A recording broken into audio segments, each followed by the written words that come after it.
Olá, seja bem-vindo ao programa Sem Filtro. No seu canal de ideias, este é o espaço onde abordamos assuntos interessantes, pulsantes, necessários, trazendo sempre um convidado especial. E junto comigo, para enriquecer a conversa, o Sem Filtro conta com a participação de jornalistas convidados. Além da TV, você também pode ver e rever o Sem Filtro na íntegra nas redes sociais.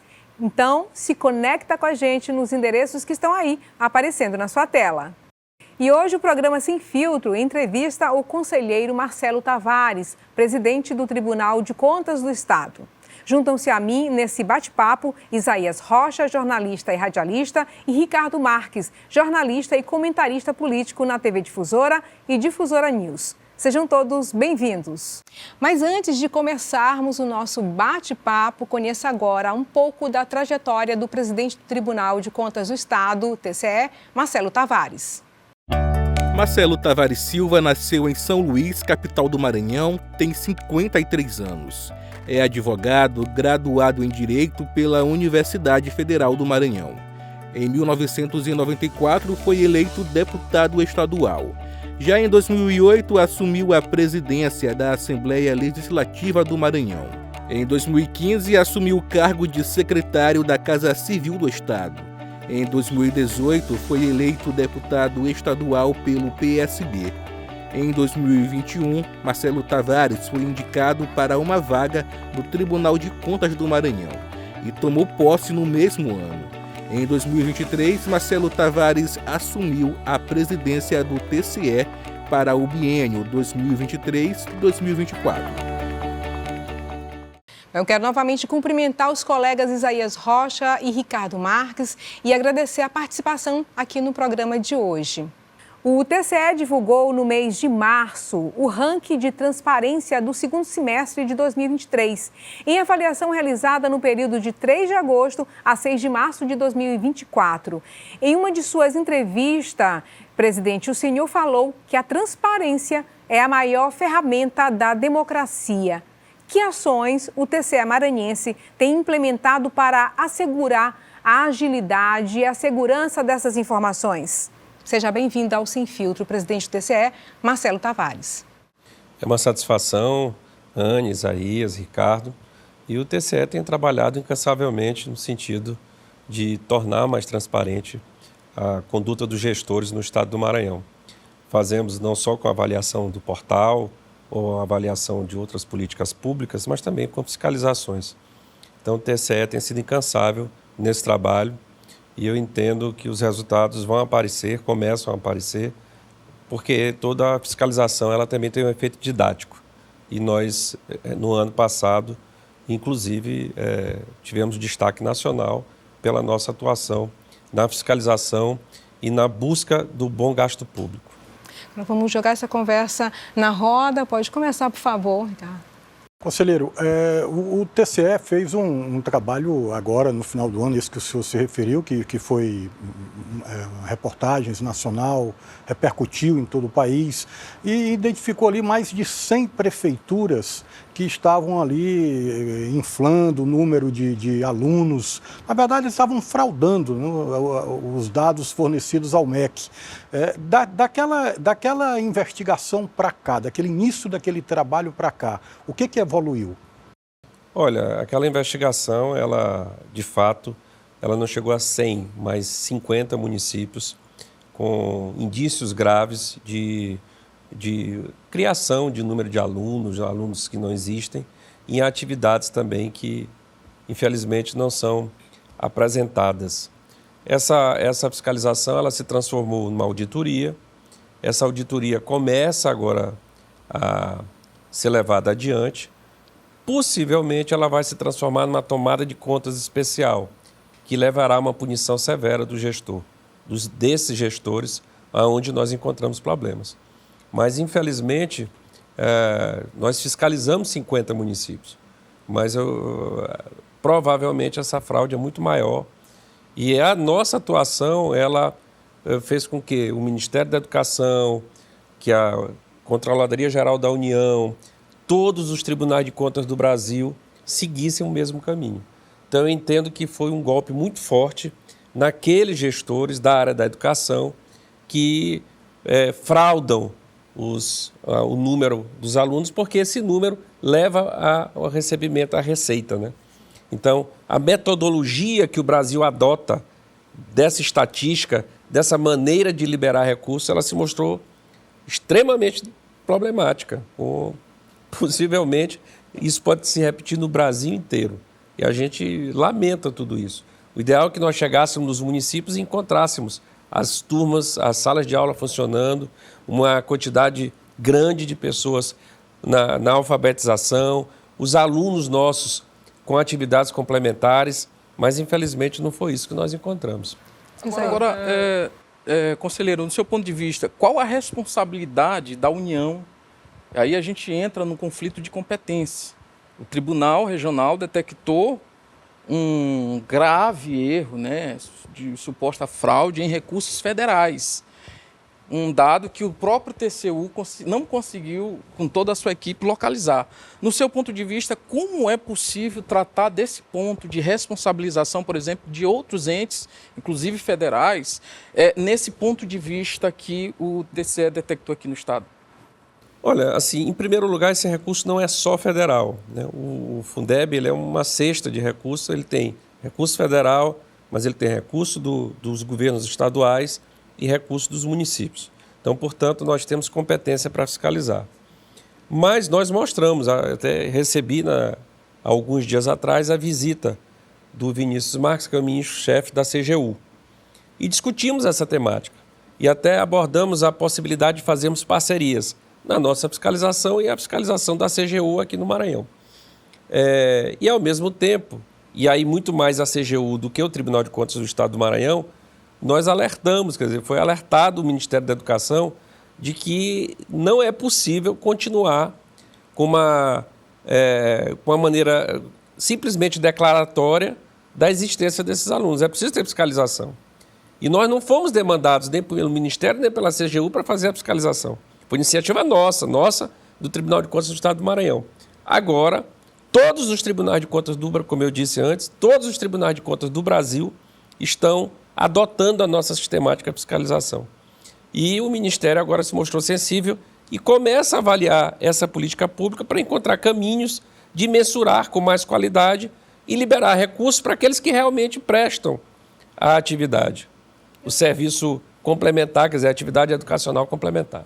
Vai ficar só na educação ou tem outras áreas que já estão sendo planejadas? Não, nós continuaremos na educação, mas esse ano nós começamos agora uma fiscalização mais eficiente, mais próxima na área da saúde. Porque o tribunal ele tem adotado uma metodologia diferente desde a minha gestão na presidência. De nada adianta ou de pouco adianta que a gente consiga daqui a 5 ou 10 anos... Como tu já prescreveu... Pode até prescrever, mas daqui a 5 ou 10 anos punir o mau gestor.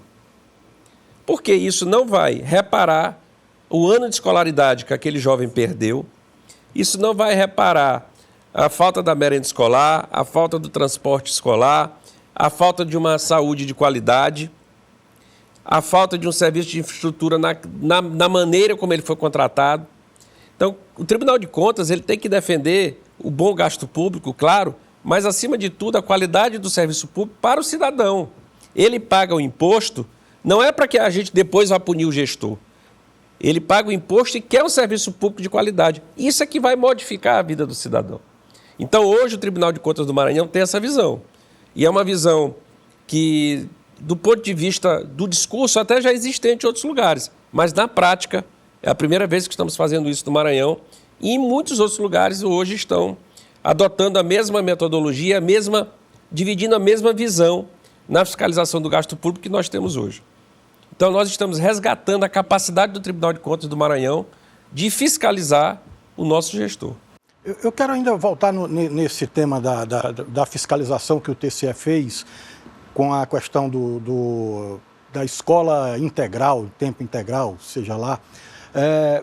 Eu achei de uma infantilidade gigantesca o MEC apenas receber a informação dos municípios, como o colega Isaías falou, e não não ter algo mais palpável. Foi sugerido, a partir do trabalho que vocês fizeram aqui, que o próprio MEC criasse aí um mecanismo de pelo menos, tentar avaliar se aquela informação que o município... Que é muito fácil, o município passa que tem 80 alunos e vocês constataram que algumas cidades não têm 10. Na verdade, nós dialogamos com a Controladoria Geral da União, que faz parte da nossa rede de controle. Então, no nosso diálogo com a Controladoria, eles estão conversando com o Ministério da Educação e no sentido até de facilitar o acesso aos órgãos de controle dos dados, que por incrível que pareça, às vezes a gente tem dificuldade em acessar os dados, mas me parece que agora o Ministério da Educação vai facilitar esse trabalho para que a gente possa ter uma fiscalização mais eficiente. Mas é necessária essa mudança. Se não houver uma mudança, nós teremos muitos e muitos recursos jogados no ralo da má utilização, da corrupção e da ineficiência. E a parceria nesses casos de fiscalização, é importante que ela aconteça? É importante. É importante e estamos fazendo ainda sozinhos, é importante que se diga. Esse trabalho que nós estamos fazendo no Maranhão, ainda estamos fazendo, o Tribunal de Contas ainda está fazendo sozinho. Eu gostaria de ter um auxílio maior do Ministério Público Estadual para que a gente possa responsabilizar não só da questão da gestão orçamentária financeira, mas também improbidade, os delitos penais que, porventura, do Ministério Público Federal, para que a gente possa, aí sim, numa atuação de todos, ter um resultado mais eficiente. Agora a gente vai começar a analisar os dados do censo escolar deste ano, para saber se tem gente que já diminuiu, digamos assim, esse inchaço, porque a educação maranhense era para estar passando por um milagre, né? Milagre de êxito. Né? Nós temos um município que saiu do EJA, cresceu 5.000% no número de matrículas de um ano para o outro. É evidente que é um indício muito grande de fraude. O que a gente observa que nesse intervalo de tempo, alguns fatos surgiram no Brasil. Por exemplo, a sanção de uma lei pelo presidente Lula que amplia o número de vagas, né, na rede básica. E nesse intervalo de tempo, o ex-coordenador do Fundeb, Leomir Araújo, comparou o aumento nesses dados que o TCE trouxe para o Maranhão às boas práticas, entre aspas, adotadas no Ceará. E eu queria saber do senhor se o trabalho de fiscalização do TCE ele se pautou dentro desses argumentos e até mesmo com base na legislação federal. Olha, o que nós fizemos um trabalho simples, quer dizer, nós olhamos os dados de um ano para o outro e fomos buscar as médias de matrículas no Brasil, no Nordeste e no Estado. Então, foi muito fácil constatar que você, por exemplo, a cidade que eu não gosto de falar as cidades e não gosto de falar o nome dos gestores em entrevistas, para que não haja a fulanização e uso político das nossas falas. Porque assim, não há nenhum interesse do Tribunal de Contas do Maranhão influenciar em qualquer eleição que seja no município ou no Estado. Não temos nenhum interesse em influenciar nas eleições. Tanto é que os municípios são escolhidos exclusivamente por questões técnicas. Nós pegamos, no caso do EJA, os 10 municípios com a maior disparidade entre a população e o número de matrículas. Então, o pior município nessa gradação, ele tinha aproximadamente 20% da população matriculada no EJA, na educação de jovens e adultos. E isso é um número assustador. Então, era evidente que a fraude ali era muito fácil dela estar acontecendo. E aí mandamos 10 equipes de fiscalização. A mesma coisa aconteceu na escola em tempo integral, que nós fiscalizamos 40 municípios. E era muito fácil, tinha uma cidade com mais de 20 mil alunos em escola em tempo integral e nós sabíamos que lá essas escolas não existiam, né? E aí veio aquela história da complementação da carga horária que eles também nos fazem. Imagine você transportar todas as tardes ou todas as manhãs 20 mil alunos pelo município. Qual o custo disso? Porque as escolas não tinham não tinha condição alguma de oferecer um ensino em tempo integral e a lei permite que você contrate outros espaços e faça atividades complementares em outros espaços. Só que isso também não é oferecido, porque isso você não consegue fazer escondido. 20 mil alunos, você faz, é uma coisa de fácil percepção. Então, às vezes, eu fico espantado com a ousadia de alguns gestores. Eu fiz exatamente, só me permite complementar essa informação, porque aqui, em alguns municípios que foram fiscalizados pelo TCE, eu consegui localizar, por exemplo, também em um estudo paralelo, um movimento de crianças de uma cidade para outra. Se você tem aqui na região metropolitana os municípios de Passos do Lumiar, Ribamar e São José de Ribamar, por exemplo, naquela região do Miritiba, temos escolas que pertencem a São José de Ribamar, mas alunos que estudam, ou que moram, que moram no município, ou num bairro que já pertence ao município de Passos do Lumiar. Como é possível detectar, e por isso que eu insisto nessa pergunta, como é possível detectar dentro do relatório do TCE que número X, o aluno tal, é da rede municipal, mas mora no município Y? Então não está muito claro, e por isso que eu digo e repito, é importante que haja um trabalho também paralelo da CGU, da AGU ou dos demais órgãos de controle, para que se possa fazer. Porque no âmbito eleitoral, por exemplo, eu consigo detectar o número X de eleitores que moram numa cidade, mas fazem a opção em votar em outra. Mas eu não consigo enxergar isso a nível... Mas olha, no nosso levantamento, na nossa fiscalização, isso não faz diferença. Porque nós trabalhamos com o número de matrículas. Se o município diz que tem 23 mil alunos matriculados em escolas em tempo integral ou em ensinos complementares, nós queremos encontrar esses 23 mil jovens. E nós não encontramos nenhuma atividade, nem outra. Então, para nós, na nossa fiscalização, o endereço de onde essa criança ou esse jovem mora não faz diferença. Nós estamos fiscalizando matrículas. Embora pertencente a outras cidades. Matrícula, se ele estuda naquela escola, se você diz que você tem 23 mil alunos em escolas em tempo integral, você tem que ter 23 mil alunos em escola em tempo integral. Ou em atividades complementares. Então, assim, é fácil você provar isso. Porque os dados têm nome, têm endereço, têm CPF. É fácil você comprovar. E a gente permite a defesa.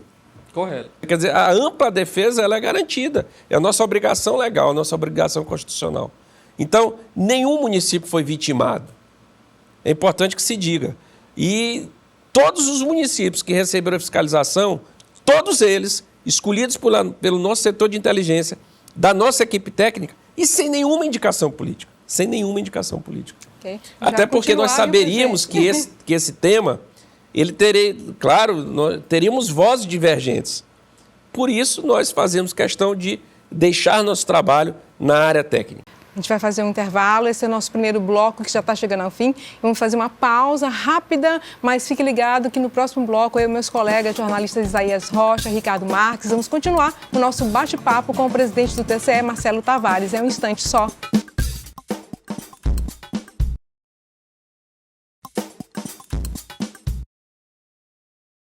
Estamos de volta com o programa Sem Filtro. Hoje estamos conversando com o presidente do TCE, Marcelo Tavares. Comigo, aqui hoje, no comando desse bate-papo, os jornalistas Isaías Rocha e Ricardo Marques. Não esqueça de conferir o nosso programa nas redes sociais pelo link que aparece aí na sua tela. Lembrando que no YouTube da TV UFMA você acompanha o programa na íntegra. Bom, retomando a nossa conversa, né? É tempo de eleição. E não se pode negar que as fiscalizações do TCE são a pedra no sapato do mau gestor. E também que esta não é uma ação muito simpática para quem deve alguma coisa, né? Há preocupação da sua parte em desagradar? Eu perguntaria mais. E se houver uma pressão política ou para recuar ou nessa ou naquela ação, qual é o seu posicionamento, presidente? Olha, da minha parte eu não temo nenhuma pressão. Fui político durante muitos anos, conheço muito bem como digamos assim, os humores funcionam no período das eleições, mas nada vai atrapalhar o trabalho do Tribunal de Contas do Estado do Maranhão. Nós não temos nenhum compromisso com o erro, nós não temos nenhum compromisso com a má utilização do recurso público, nosso compromisso é com a sociedade, é com o cidadão que paga nosso imposto. O Maranhão é um dos estados mais pobres, em algumas análises, talvez o estado mais pobre da federação. Então, a corrupção ela é danosa até nos países ricos, imaginemos num estado pobre como o Maranhão. Muito se fala das razões da pobreza do Maranhão. Não sei quais são todas as razões da pobreza, mas uma delas é a má utilização do recurso público no nosso estado. O recurso até existe, muitas das vezes. Podíamos ter uma educação muito melhor do que nós temos hoje. Mas situações como essa, que, como eu disse, é lamentável a gente encontrar. A gente mensura em mais de R$1 bilhão ano o recurso que é mal empregado. E claro que se fosse muito bem utilizado esse recurso, o resultado era um resultado diferente na qualidade da nossa educação. Então, quando a gente tem corrupção na educação, você priva milhares de jovens maranhenses de oportunidades, de adentrar melhor no mercado de trabalho, de ter condições de ter uma renda melhor. Então, esse é o nosso compromisso, é com aquele que mais precisa, de fato, do amparo do poder público. E disso nós não abrimos mão. Não houve nenhuma pressão política até agora, não acredito que exista mais adiante. Mas, se houver, vamos enfrentá-la. Isso em nada vai mudar a atuação na minha gestão. Enquanto eu for presidente, eu garanto isso para vocês.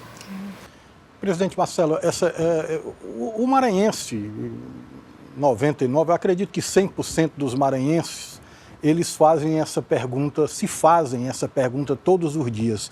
Por que o Maranhão não consegue avançar no enfrentamento à pobreza? Especificamente nessas questões que o senhor colocou aqui hoje, o TCE tem acompanhado, tem fiscalizado, tem feito um trabalho que está sendo reconhecido pela população, pela imprensa, inclusive, e não é falta de recurso financeiro do governo federal, potencial natural. O Maranhão tem gás, petróleo, o Maranhão tem um parque industrial fantástico, capacidade incrível para geração de energias renováveis. O que é que acontece? É incompetência administrativa ou malversação dos recursos? Eu entendo que são várias razões, né? Seria muito simplista dizer que é só isso, só a má utilização do recurso na educação que faz isso. Não, mas essa é uma das razões. Eu entendo que o Brasil, como um todo, tem muitos pecados na sua legislação, nessa questão da divisão dos recursos e das responsabilidades. Basicamente, o Estado ele tem muitas responsabilidades e poucos recursos. Os municípios também. A União tem muitos recursos e pouca responsabilidade. Essa também é uma das razões. O Pacto Federativo no Brasil ele tem problemas severos, né? Mas, claro que a corrupção, a ineficiência, a ineficácia, ela acaba por prejudicar na nossa luta para vencer as dificuldades, para vencer as adversidades que o nosso Estado historicamente tem. Mas se cada instituição fizer a sua parte, se cada instituição cumprir o seu dever, eu acho que nós venceremos essas adversidades ao longo dos anos. Nada se consegue de forma tão brusca de um ano para o outro. É preciso uma sequência de boas políticas públicas, de bons anos, de bons governos, para que nós tenhamos, de fato, uma realidade um pouco melhor. Bom, presidente, dentre vários tribunais de conta no país, o da Paraíba iniciou um trabalho parecido com o que foi adotado aqui na Corte Fiscalizatória Maranhense, que é entrar nesse âmbito de fiscalização de matrículas. Como é para o senhor saber que o trabalho iniciado na sua gestão serviu de base e modelo para outros tribunais no país? Olha, nós todos ficamos muito felizes no Tribunal de Contas do Estado do Maranhão, porque fomos um exemplo positivo para o Brasil. E é claro que isso não é um trabalho do presidente, isso é um trabalho do colegiado, de todos os conselheiros, do Ministério Público de Contas, dos nossos auditores. Nós temos pouquíssimos auditores. Na atividade fim, nós não temos 100. E mesmo assim, nós conseguimos mostrar ao Brasil que era preciso fazer mais na área da fiscalização, né? Então, assim, é um trabalho conjunto, um trabalho de toda uma equipe, de todos os funcionários do tribunal, e que eu fico feliz em poder, neste momento, nesta quadra, neste biênio do tribunal, estar à frente desse trabalho. Mas nós temos uma excelente equipe, nós temos pouquíssimos recursos Esse ano, para fazer essas fiscalizações, eu tive que não consertar todo o sistema de não trocar todo o sistema de ar-condicionado do prédio, que já tem uma enorme necessidade. Mas você, com poucos recursos, você tem que fazer aquilo. Não é o que é mais conveniente para os nossos funcionários, para o conforto dos nossos funcionários, mas é o que é mais conveniente para o conforto da sociedade, que é, no final, em última análise, quem paga tudo isso. Então, é um trabalho de equipe, um trabalho feito com seriedade, um trabalho feito com dedicação e que começa a mostrar bons resultados. Qual é a nossa intenção? É que não só a gente consiga ter elementos para fazer um julgamento de contas com mais qualidade, na medida que nós fiscalizamos, mas também para que tenha um efeito didático. E o mau gestor se sinta inibido em fazer coisas desse tipo, para que nós não tenhamos mais problemas dessa magnitude na gestão pública do Maranhão. Então, também a ideia de ter um efeito didático. Se nós conseguirmos isso, eu acho que já vale muito. Essa questão dos resultados, o TCE tem algum mecanismo para mostrar para a população que esses resultados das fiscalizações atingem diretamente a ela? Será que a população tem essa consciência? A gente está falando há pouco nos bastidores sobre redes sociais, sobre internet. Tem como nós temos nossos ponte? Instrumentos redes sociais, o tribunal tem, evidentemente, mas eu entendo que isso é um trabalho a longo prazo. Eu acho que a sociedade ela começa a despertar de que existe um Tribunal de Contas, que esse Tribunal de Contas, de alguma maneira, o trabalho do Tribunal de Contas pode melhorar a vida do cidadão, daquele cidadão. Então, nós começamos a receber mais denúncias, mais informações na nossa ouvidoria. Eu acho que é um processo, mas era preciso resgatar a utilidade dos tribunais de contas para a sociedade, não só no Maranhão, mas nos outros estados e no Brasil. Que muitas das vezes fica uma gestão burocrática, onde a gente não tem a capacidade de influenciar na qualidade de vida das pessoas e, portanto, perdemos o senso de utilidade. Então, eu entendo que é tudo isso, é uma nova visão, uma nova metodologia que, ao longo dos anos, ao longo dos passos que forem dados, das gestões que vierem após a minha, aí nós tenhamos, de fato, um compromisso, um envolvimento maior com a sociedade. E a sociedade seja, de fato, parceira na fiscalização do gasto público. Ricardo. Presidente Marcelo, o senhor citou agora há pouco instrumentos, né, de aproximação do órgão fiscalizador com o cidadão comum. Outro dia, o TCE fez uma denúncia contra um município, não lembro qual, me perdoe, por conta de uma dessas denúncias feitas através da ouvidoria, né? Através a linha direta com o cidadão. Como é que isso se dá? Não tem muito risco de trote, de adversários, de prefeitos ou de presidentes de Câmara querendo tumultuar? Como é que vocês fazem lá no TCE a filtragem dessas informações? Olha, quando a gente busca o elemento, o objeto da denúncia. Se ele tem relevância, nós levamos adiante. Então, o fato de quem fez ter algum interesse não faz diferença. O que faz diferença para a gente é o indício ou não de uma irregularidade. Quando nós entendemos, quando o relator, porque depois que chega a ouvidoria, é distribuído a um relator. Então, cada relator, se ele identifica ali a materialidade e os indícios, de fato, de uma irregularidade grave, aí sim nós fiscalizamos. Então, eu não lembro exatamente qual é ao que você se refere, mas nós sempre atuamos dessa maneira. Não é quem trouxe a denúncia, mas é o conteúdo da denúncia. Aí nós levamos adiante e, quando há um indicativo de que há um desvio de dinheiro público, que há prejuízo ao erário, nós vamos adiante, fazemos auditorias ou tomada de contas especiais. Mas nós levamos adiante de acordo com o conteúdo da denúncia. Bom, presidente, recentemente o senhor falou aí, agora há pouco, do fortalecimento dos tribunais de contas no país. E recentemente, se eu não estou enganado, no início do mês passado, ou no final do mês passado, o STF determinou, através de uma decisão de deliberação de temas, que os tribunais de contas, eles podem sim punir administrativamente governadores e prefeitos. Do seu ponto de vista, como essa decisão vem fortalecer ainda mais o trabalho de vocês? Sem dúvida nenhuma.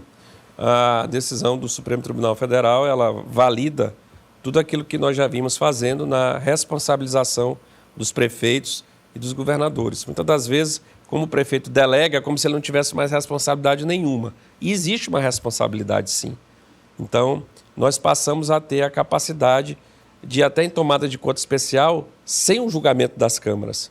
Então, onde a nossa palavra é definitiva, onde a nossa decisão é definitiva. Até porque, presidente, assim, por exemplo, recentemente a Câmara de São Luís julgou contas de 15 anos, 20 anos, né, de prefeitos, inclusive, que nem com vida mais estão. E aí a gente sabe que no direito tem o âmbito da prescrição e da decadência. Então, o TCE manda para a Câmara uma determinada conta de um gestor, a Câmara bota na gaveta e passa anos sem julgar. Então, essa decisão do Tribunal de Contas, ela acaba, né, dando um destaque maior à atuação de vocês lá na ponta, muitas das vezes, que trata dessa questão. E eu até consideraria a questão do seu perfil, de dar celeridade, né, de inovar nessa questão de dar celeridade aos processos. Né? Isaías, é pior do que você está falando. Que a prescrição ela nem acontece na Câmara, ela acontece no Tribunal de Contas. Então, eu acho que todos nós que fazemos o Tribunal de Contas temos que ficar indignados quando um processo prescreve, que é como se a gente desse autorização para a má utilização do recurso público. Então, nós estamos tentando enfrentar essa questão, nós não estamos no ponto que nós gostaríamos, e é preciso reconhecer isso. Então, agora nós estamos estudando. Nas próximas sessões, 2 ou 3 sessões, nós vamos fazer uma mudança grande na maneira de analisar as contas para evitar que nós tenhamos prescrição.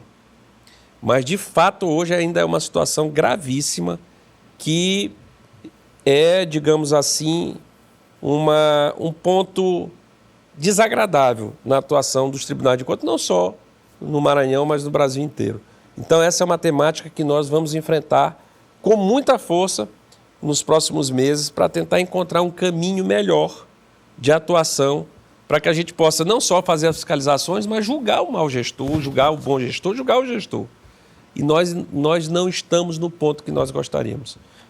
Então, essa é uma temática que nós vamos enfrentar e é como você disse, é pior do que o que você disse. Porque, às vezes, até a Câmara passa anos e anos sem julgar. Mas nós estamos fazendo isso também. E isso é inaceitável. Certo. Presidente Marcelo, a gente tem uma percepção, pode ser equivocada, mas a gente tem, de que há um enfraquecimento da legislação, nessa legislação punitiva do gestor. Por exemplo, a lei da ficha limpa, a gente viu que houve uma certa fragilidade. E com relação à lei de responsabilidade fiscal, o Tribunal de Contas do Maranhão apresentou uma lista de dezenas de municípios que estavam acima do patamar de, salvo engano meu, é 48%, né, da lei. 54%, perdão. E alguns estavam ali com 57%, alguma coisa, quase 58%. Parece que é assim meio que um desdém, um relaxamento do gestor. Isso é por conta dessa fragilidade que a gente tem, dessa percepção, pelo menos, que a gente tem das leis? Olha, até não há uma fragilidade das leis. E, de fato, as contas que nós estamos rejeitando hoje, nos nossos julgamentos, ela geralmente se dá por isso. Mas o gestor, por alguma razão, não tem se preocupado tanto com esses índices, né, constitucionais de aplicação na educação, de aplicação na saúde e do gasto com o pessoal. Mas deveria se preocupar, porque isso é que tem levado, na maioria das vezes, à rejeição das contas. E, por consequência, depois vai à Câmara Municipal e aí é uma questão política. Às vezes o tribunal rejeita a conta daquele gestor por causa da desobediência a indicadores, a índices como esse, e a Câmara aprova, por 2/3. É isso que diz a nossa Constituição, é dessa maneira que tem que ser. Então isso enfraquece. Eu acho que essa dualidade e o ingrediente político no julgamento das contas é que tem interferido, para o bem e para o mal. Às vezes você tem um bom gestor que tem uma conta aprovada no Tribunal de Contas e é rejeitado na Câmara Municipal. Então, essa dualidade, eu acho que leva a esse sentimento que você identifica, Ricardo, de que o que é para ser aplicado acaba não sendo. Mas não é aí neste ponto não é pela fragilidade na atuação dos tribunais, mas é porque nas câmaras o julgamento é político, né? E não poderia ser diferente. Então, infelizmente, essa é uma situação, e aí não cabe ao Tribunal de Contas do Maranhão legislar, ainda mais numa temática que pertence à Constituição Federal, mas é algo que, de fato, atrapalha muito a boa aplicação do recurso público, sem dúvida nenhuma. Mas é uma questão de difícil solução, na medida que não depende dos tribunais de contas essa busca. Mas, em algumas situações, o gestor, uma tomada de contas especial, a decisão do tribunal prevalece. Aí não vai à Câmara Municipal. Então, mas aí é só quando tem prejuízo ao erário, não a desobediência aos itens da Lei de Responsabilidade Fiscal. Com essa resposta, a gente termina aqui esse segundo bloco do programa e a gente volta em um instante só.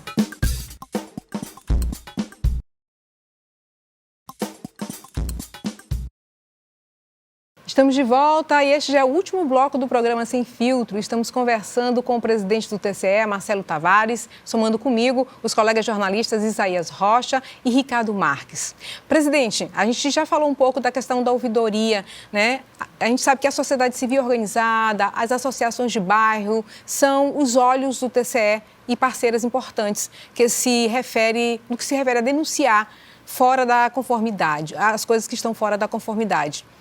Como é que essas instituições e o próprio cidadão pode denunciar mais insegurança? Como é que o TCE faz essa ponte? A ouvidoria, existem os canais no nosso site que indicam como fazer e é extremamente seguro. Não há identificação. Porque as pessoas, quando falam em denúncia, as pessoas querem o anonimato, têm um medo de denunciar, até se perde, né?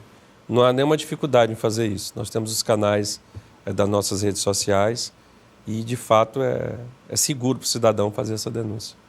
Ricardo. Presidente Marcelo, o senhor foi parlamentar durante muitos anos, um deputado extremamente competente, deixou um legado, inclusive, enquanto presidente da Assembleia Legislativa aqui do Maranhão, que é a TV Assembleia. Mas como o senhor vê a atuação da Assembleia e das câmaras municipais no tocante a esse trabalho do TCE? Elas poderiam ser mais próximas, mais participativas? Eu entendo que sim, né? Eu entendo que sim. Ao longo dos anos, e não é a Assembleia Legislativa do Maranhão, isso não acontece só no Maranhão, mas aí eu volto àquela situação do nosso pacto federativo. Ao longo dos anos, os legislativos acabaram por enfraquecer um dos seus principais pilares, uma das principais razões da existência do Poder Legislativo, que é a capacidade e a obrigação de fiscalizar, né? Aí daí o equilíbrio entre os poderes. Então, cabe à Assembleia, cabe ao Poder Legislativo, às câmaras municipais, ao Congresso, a fiscalização do Poder Executivo. E isso vem diminuindo ao longo dos anos. Não é no Maranhão, isso é um processo nacional que vem acontecendo, né? E eu entendo que isso também é ocasionado porque, principalmente no Congresso, as Assembleias Legislativas muito menos, as câmaras ainda não. Mas no Congresso Nacional, hoje o Congresso Nacional ele controla boa parte do orçamento da República, da União. E isso é uma distorção grave na nossa democracia, na minha opinião, né? É uma distorção grave, na medida que você acaba tendo o Legislativo com uma atribuição de executar, praticamente de executar o orçamento, que é uma função do Executivo. Então, quando o Legislativo passa mais tempo fazendo trabalhos ou funções que são do Executivo, logicamente, aquelas funções que lhes são próprias, constitucionalmente, ficam enfraquecidas. Então, e eu não sei se nós vamos voltar para o caminho que eu considerava um caminho melhor. Talvez nem se consiga isso, mas eu acho que é ruim.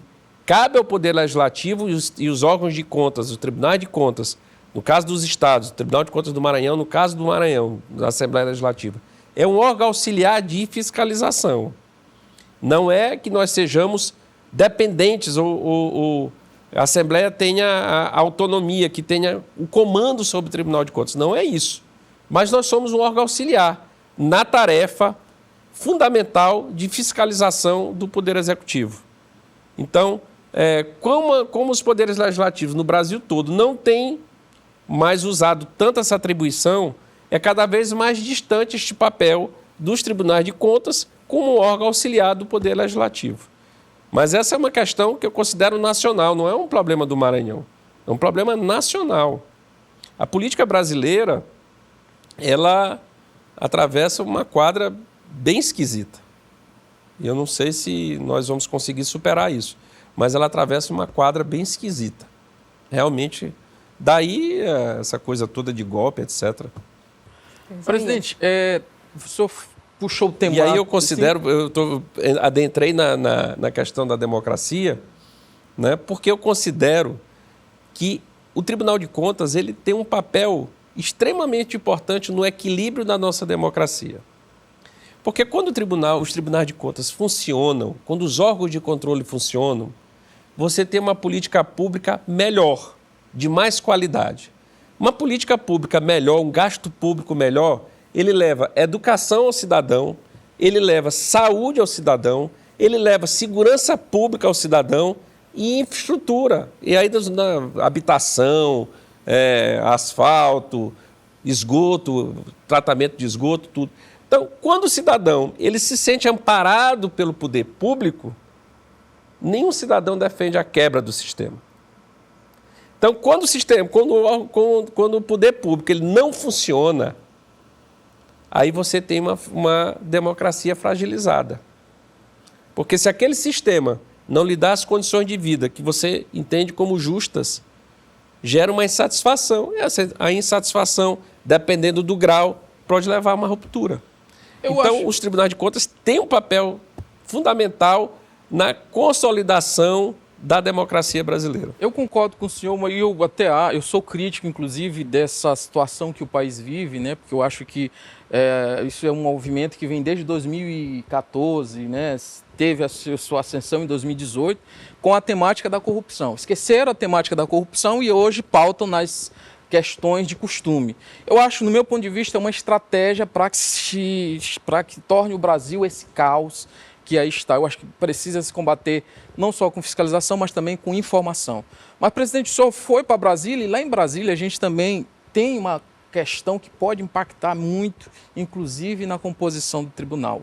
Tramita no STF a ADI 7.613, que trata exatamente dessa questão da inconstitucionalidade na escolha dos novos conselheiros. E aí, no meu ponto de vista, qual a sua visão sobre o desfecho final desse julgamento, se ele vier a ser procedente, o senhor acredita que vai impactar na atual composição da Corte Fiscalizadora do Maranhão? Olha, eu não creio que vai impactar na atual composição. Quando eu fui escolhido pela Assembleia Legislativa, eu sou um dos 4 membros que o Tribunal de Contas tem, que é egresso da Assembleia Legislativa, quer dizer, pelo menos de escolha da Assembleia Legislativa. Isso foi levado à Justiça na minha época. E a Justiça julgou e transitou em julgado, dando razão ao procedimento que era feito na época. Quer dizer, no meu caso, é algo já superado, demandado na Justiça e transitado em julgado, né? É importante que se diga. Mas hoje há uma discussão sobre as regras, porque a Constituição Federal mudou depois disso, há uma jurisprudência recente do Supremo Tribunal Federal, salvo engano, de 2022, daí o impasse. Mas eu acho que essas regras vão ser modificadas, me parece que há uma mudança agora, sendo feita, acho que no Parlamento, e aí elas vão ser adequadas. E eu acho que aí haverá a escolha de um novo membro do Tribunal de Contas. Eu acho que há algum tempo nós teremos. É mais uma questão de critérios em relação à maneira de escolher. Eu, quando fui candidato, a regra que tinha era aquela. Então, não me cabe escolher a regra com qual eu vou disputar. A regra que existia, não havia nenhuma demanda pela inconstitucionalidade dela ou por algum tipo de erro naquele decreto legislativo, tanto que ele estava em vigor até agora. Todos os membros do tribunal foram escolhidos com base naquele decreto legislativo. Então, eu entendo que se houver mudança, acho que haverá, vai acontecer pela própria manifestação da Assembleia, que vai, me parece, que modificar entre o voto secreto, voltar ao voto secreto, e mais adiante, acho que o Supremo vai decidir sobre isso e nós teremos aí sim a escolha de um novo membro. Não acredito em mudança na atual composição. Até porque, neste caso específico, posso falar pelo meu caso, é uma matéria transitada e julgada já pelo Poder Judiciário do Maranhão. É porque eu fiz a pergunta com base na possibilidade da composição, porque foi, inclusive, quem trouxe à tona esse tema foi o deputado Carlos Lula, que trata de um vício insanável. Então, assim, se é um vício insanável, então, posterior à procedência do julgamento, caso venha a ser procedente, é um caso a se avaliar. Agora, é claro que as questões na justiça, elas ocorrem por provocação, né? Do Ministério Público, de algum outro cidadão, enfim. É um caso a ser analisado, mas eu fico satisfeito com o seu posicionamento no quesito, né, de contemplação como todo esclarecimento. Assim, o Congresso também tem normas restritivas na escolha dos componentes do Tribunal de Contas da União, né? A discussão é se tem a necessidade da assinatura de um terço, se basta uma indicação do líder, mas em nenhum deles é de livre escolha, assim, porque a posição é do Parlamento. Cabe à Assembleia Legislativa do Maranhão indicar 4 membros para o Tribunal de Contas do Estado do Maranhão. Então, essa é a discussão. Quais são as regras que a Assembleia vai adotar? Me parece que há uma observação sobre divergências entre as normas daqui e as normas de Brasília. Haverá uma adequação e eu entendo que o próximo conselheiro, como a demanda foi anterior à escolha desta vaga, eu entendo que após essa decisão do Supremo, nós teremos uma escolha da nova vaga com os critérios estabelecidos pelo Supremo Tribunal Federal. Não acredito em nenhum tipo de inclusive, retorno. O relator, para fechar, é o ministro Flávio Dino, que inclusive foi o autor, né, inclusive do ato de nomeação que levou o senhor para mais ou menos. Tribunal. Tentaram colocar isso na imprensa nacional, talvez para constranger o ministro. Não é isso. Coube ao governador a nomeação da escolha da Assembleia, mas as regras de escolha são todas da Assembleia. Então, não foi o governador de então, o governador Flávio Dino, que estabeleceu as regras de escolha do conselheiro. Não é nada disso. Não, a nomeação. A nomeação é o último ato e ela se dá como uma chancela ao processo de escolha na Assembleia Legislativa. Até naquela época se discutiu se o governador poderia não nomear. Correto. Porque a vaga da Assembleia, a Assembleia escolheu. Ou se era um ato exclusivamente da Assembleia. Mas o rito que tinha era da nomeação final do governador. Mas assim, não foi nem o Flávio, nem os governadores anteriores, nem o Carlos Brandão escolhendo os critérios. Quem escolhe os critérios da Assembleia é a própria Assembleia. No caso do Maranhão, por um decreto legislativo da década de 60, salvo engano. Então, da década de 70. Então, essa não tem nada a ver, não foi o governador Flávio Dino que escolheu as regras daquela época. Então, não é que o ministro Flávio Dino pode estar tendo uma posição discordante do governador Flávio Dino. E eu era o chefe da Casa Civil. Não existe nada disso. As regras eram da Assembleia, são as mesmas regras que existem hoje, que foram questionadas no Supremo Tribunal Federal por um partido. Na minha época, foi questionada na Justiça Estadual. E a Justiça Estadual chegou a uma decisão final validando as regras da Assembleia Legislativa. E essa decisão transitou em julgado. Então, que eu saiba, no Brasil, não se muda coisa julgada, né? Então, é o que eu acredito. Caberá agora a palavra final ao STF, que é o guardião da Constituição. Ricardo. Mas eu quero lhe dizer que eu tenho muito orgulho de representar a Assembleia Legislativa no Tribunal de Contas do Estado do Maranhão. Porque o Poder Legislativo, ele é o principal, o detentor da responsabilidade de fiscalizar o Executivo e o gasto público. Nós atuamos como uma linha auxiliar.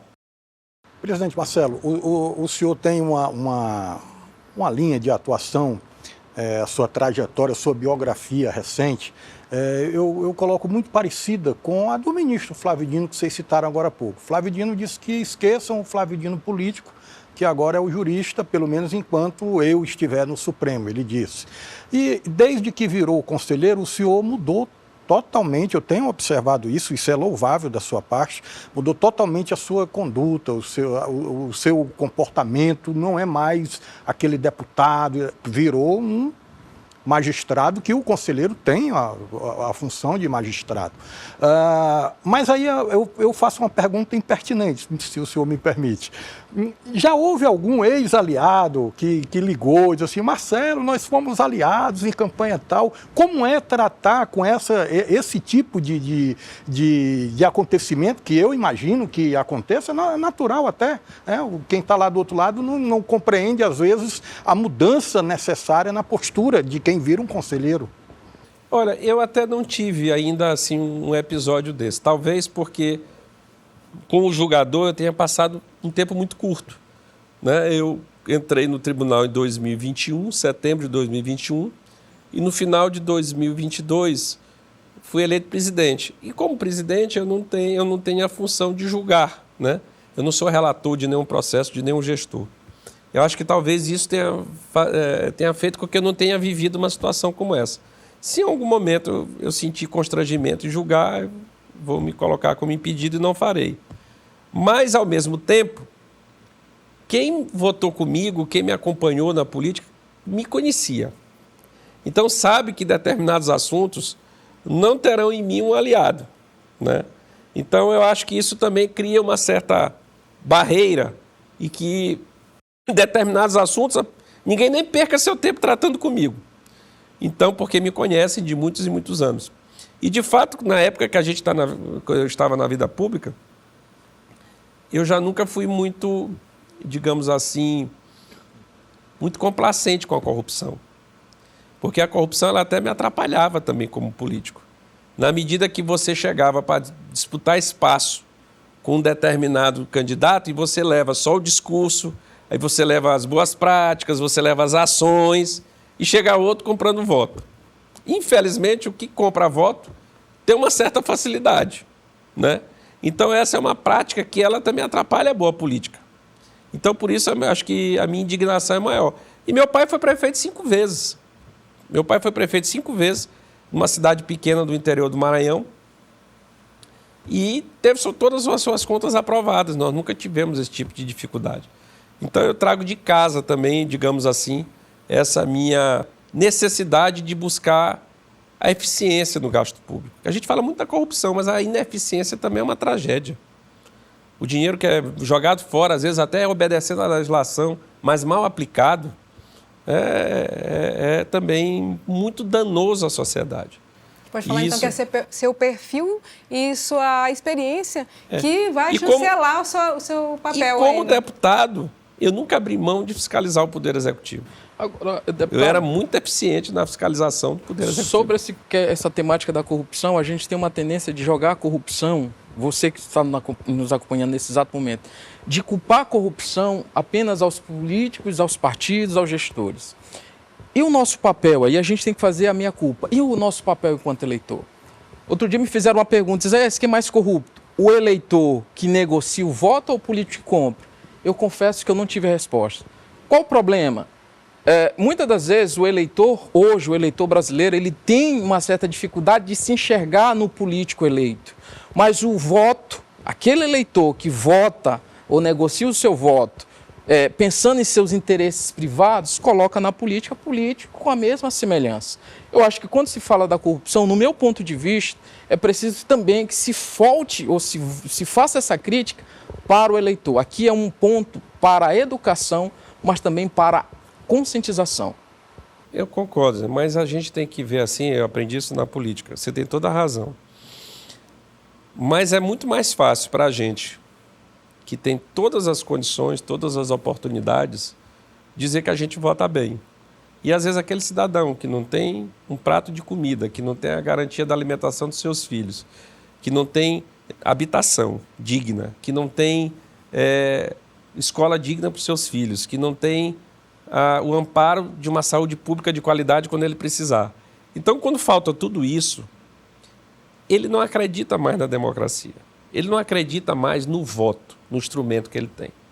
Se ele não acredita, ele vai negociar na primeira esquina, porque na cabeça dele não adianta eu votar bem, porque isso não vai mudar a minha vida. Então, por isso que eu volto àquele tema que eu te disse. O Tribunal de Contas, ele tem uma importância na garantia da democracia. Porque a democracia, ela vai ter força, ela será forte quando as pessoas acreditam na comunidade, no poder público, que aquele sistema social dá a ele oportunidades. Quando ele se sente excluído, infelizmente, ele vai se corromper. Ele vai se corromper. Mas a corrupção, neste caso, não é só uma questão de caráter, mas é uma questão de descrença no ambiente social que ele vive.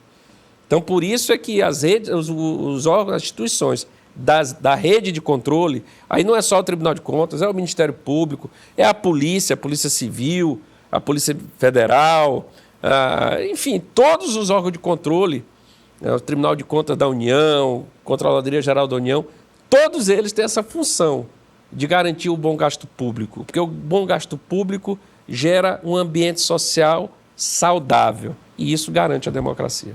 Bom, colegas, a gente está chegando ao fim do programa Sem Filtro. Dessa edição do programa, a gente falou das ações do Tribunal de Contas do Estado e na gestão do presidente Marcelo Tavares. Eu quero agradecer novamente a participação dos jornalistas convidados do programa de hoje, Isaías Rocha e Ricardo Marques. Por favor, presidente, faça as suas considerações finais. Olha, Anne, Isaías, Ricardo, para mim foi uma satisfação estar aqui hoje no programa.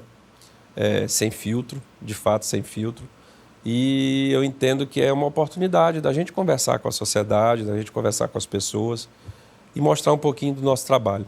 Então é uma satisfação, estou sempre à disposição e considero assim extremamente importantes programas como esse, de livre debate, de livre troca de ideias. Eu entendo que eles ajudam a melhorar o nosso ambiente social. Obrigada. Obrigada a todos por participarem do programa Sem Filtro. E só lembrando que você pode acompanhar o programa na íntegra pelo canal do YouTube da TV UFMA. Até a próxima!